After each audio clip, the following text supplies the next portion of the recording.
be willful. Some of it may simply be ignorance. I don't know, and I'm not judging. But it's a complex patchwork. There are lots of people who are involved in this, including foreign-owned companies with servers outside this country. And there aren't really any hard standards. There are voluntary standards. Actually, they're called guidelines.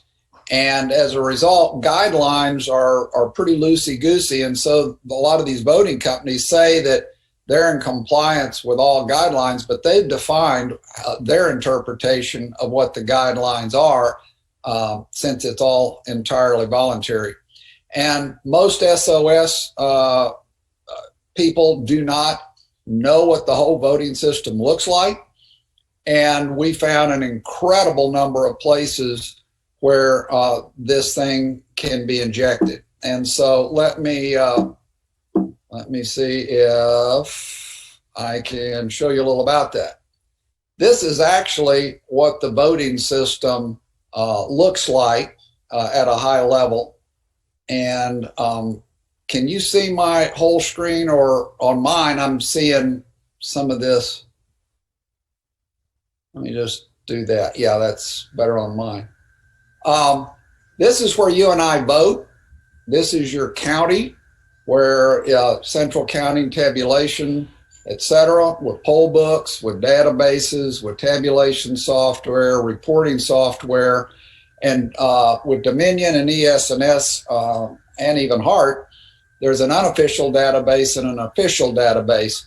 And the general story is, well, this whole thing is AirGap because this isn't connected here, but it is.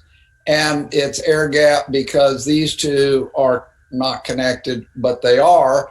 And you can see that they are because they both are behind the same firewall. So guys like mine can go in, and if they can get to this unofficial database, and you're going to see there's a bunch of ways to do it, they can also change these numbers. So how do things get changed? Well, let's talk about that. At the voting place, and we'll get to that at the very end of my deal here, you have what I call zealots, and these are people who decide that they want to vote ballots for people who may or may not really have shown up to vote because they're in the database and they know they generally don't vote. It can be in the form of fake ballots. It can be in the form, as you're going to see in a minute, of blank ballots that get voted, et cetera, et cetera. So there's lots of ways that zealots, if you would, at the voting place can change things. The next way that people can change things is directly at central county. And that can be a number of ways. This entire system is online with all these systems, which also are in the cloud. And anyone who would like to take the results from here that come into here and change them can then backload them right down into here. So when we see these big vote spikes, that's one particular possible culprit, is outside actors here who are backloading. As I said in my affidavit, we see in a number of these, particularly in CITL, we see what's called Q-snatch malware. And that's malware that basically allows these actors to collect all the credentials from all these counties so that they can go back and get into these databases. And that's outlined in my affidavit. So that's another point of vulnerability.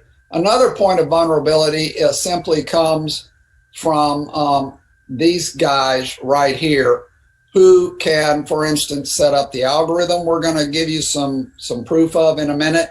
And the algorithm can change the votes that are being tabulated here. They can switch votes. They can move votes from election day votes to absentee votes. They can add and subtract. And you've had some software updates that were not evidently particularly scrutinized, and that's a real problem. So that can happen at that level. The next place things can happen is, as I said before, they can tamper with these databases here or here and backload votes in here. So as you can see, there's just a huge number of places, attack surfaces is what my guys would call it, for people who want to cheat in this system. It is an incredibly, incredibly insecure system. I talked a little bit about an affidavit by a guy named Spider.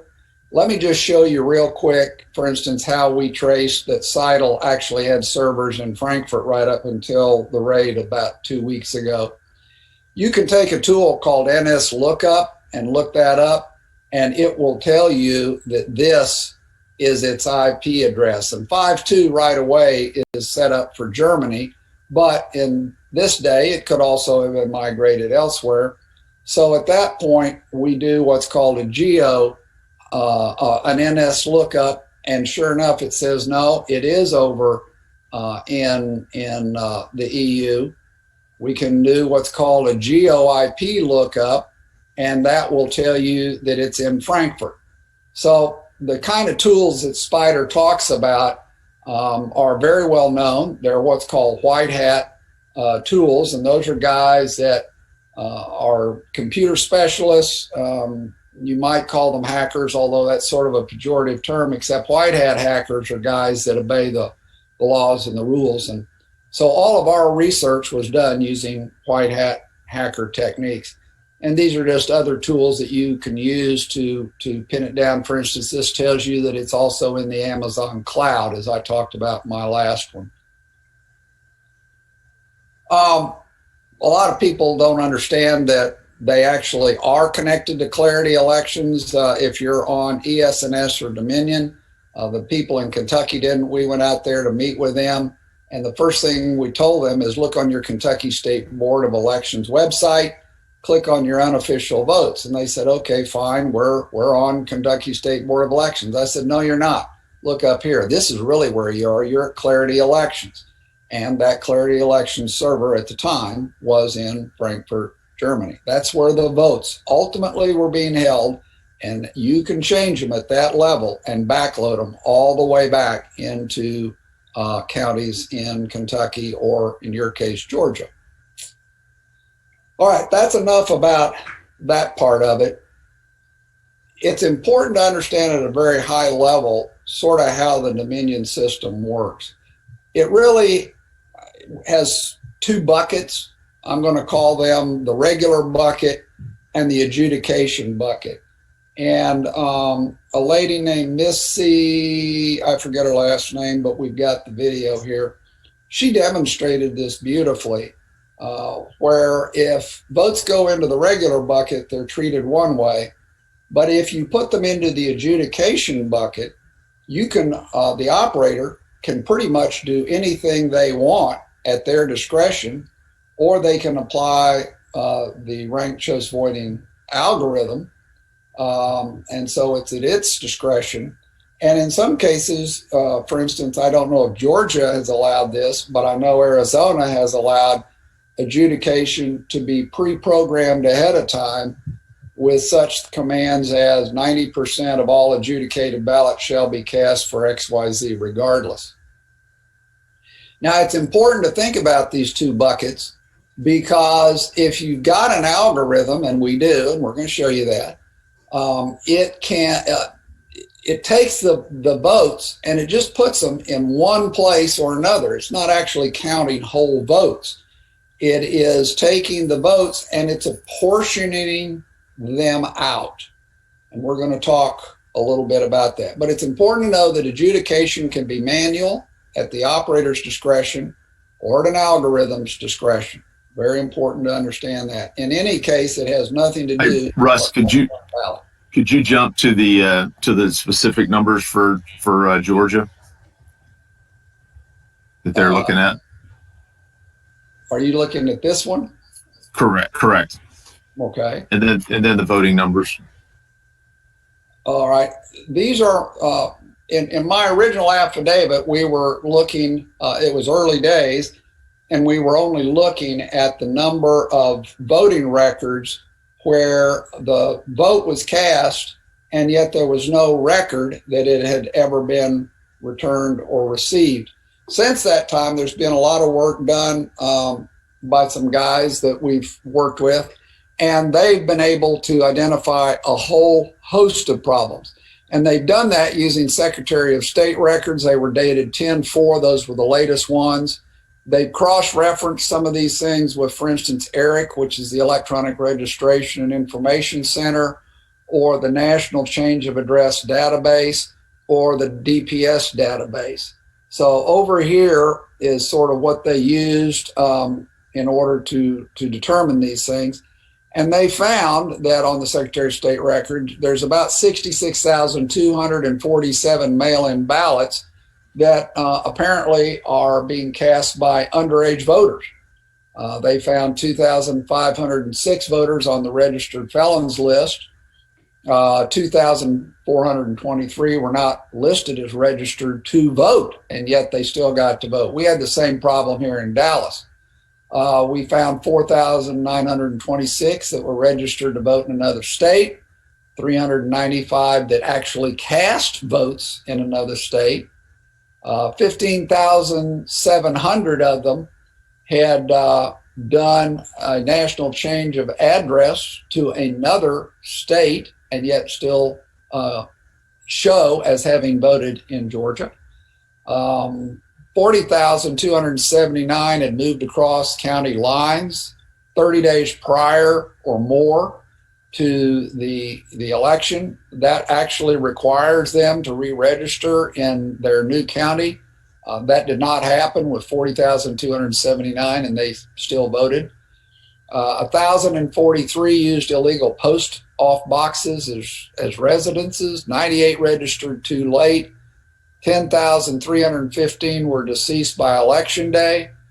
8,718 perished prior to the vote being counted. 305,000 ballot by mail app was submitted too early. It was submitted 180 days, more than 180 days. 13 was sent to unregistered voters. 2,664 were by mail app mailed too early by the Secretary of State records. 50 of them were voted too early, and 217 of them were requested, issued, and voted all the same day. All in all, this is a total of a stunning 461,349 total potential illegal votes. Now, I'm sure that the deeper and longer you have to look into this, you'll find that some of these are overlapping into one or more of these categories. But the point is, it is an absolutely incredible number of illegal votes that were being done under this watch. In terms of the scale of the negligence or the fraud, well, let me put this in perspective. In 2020, there were 1,768,000 mail-in ballots that were sent out. If you look down in 2018, that number was 234,000. If you look down in 2016, that number is 208,000. So you've got 5 to 6 times as many mail-in ballots in this election. And yet look what happened for the ones that were returned as rejected. And what this really goes to, it goes to the fact that an incredibly, stunningly bad job was done in actually checking these ballots to make sure that they were legit. Only 4,400 of 1,768,000 mailed out and 1,300,000 returned were actually rejected. That's a rejection rate of 0.34%, 1/3 of 1%. In 2018, where you had only 234,000 mail-in ballots returned, 7,889 of them were rejected. So with 5.61 fewer ballots, you had a 3.36 rejection rate, or twice as many. So you can look at these numbers and you can get a pretty good idea as to the scale of what went on. Thanks, Russ. I'll take over the screen real quickly and select window.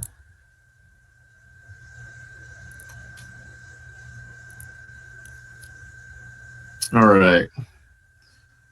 And we'll hit two quick numbers real quick, and hopefully you can see my screen.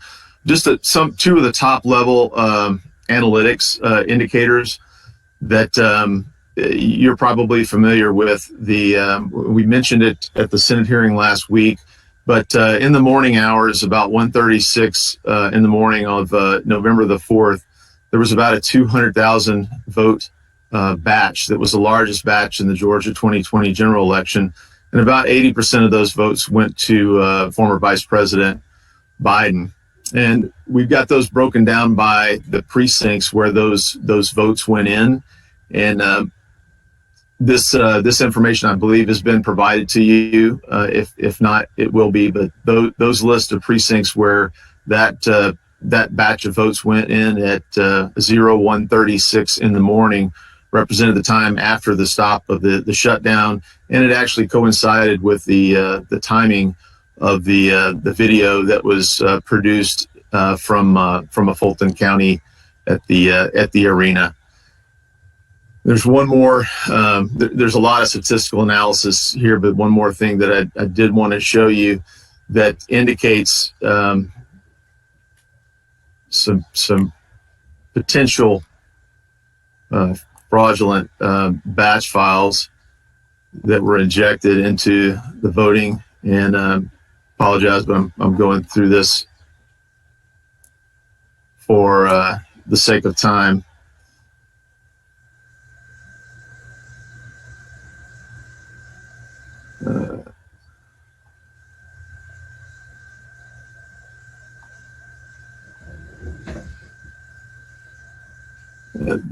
This was with the Edison update. The batches that were across here, and I've got a graphic to show you. The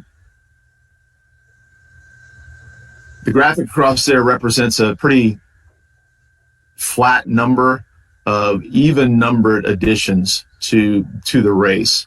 And I'll provide that, but basically they were batches that were uploaded in batches of 1,000, of hundreds, and they were straight numbers, which would indicate that they were loaded in as batch files.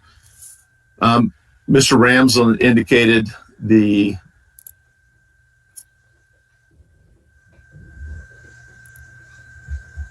Democracy Suite User's Guide, and I believe you've all been provided this, but some of the things that you've been told that these were not connected to the internet. All you have to do is look in this. Chapter 5 basically talks about opening an election project, and I'll scroll down here. There are several different areas where connecting these systems to the internet are mentioned, Chapter 5 being the first place.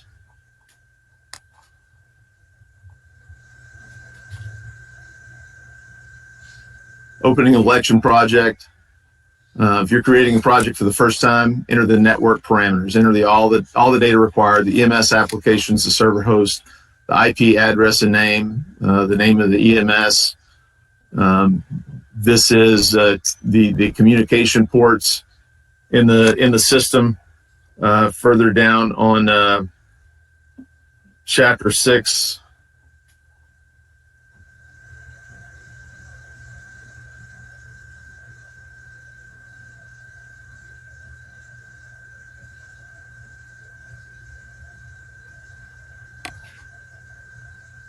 Resetting removable medium, loading results from the directory,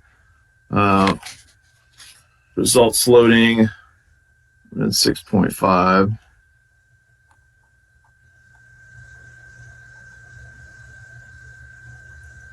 Sorry, I'm scrolling there, but this talks about how the RTR, the results tabulating machine, can automatically load results from 2 predefined locations. The results directory from central scanning and the uploaded results directory. So these are all pathways in the network, how these items communicate.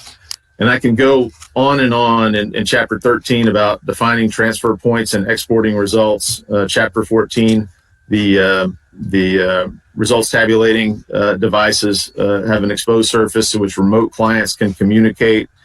And then as recently as last week at the Senate hearing, one of your election supervisors had an issue that couldn't be resolved. The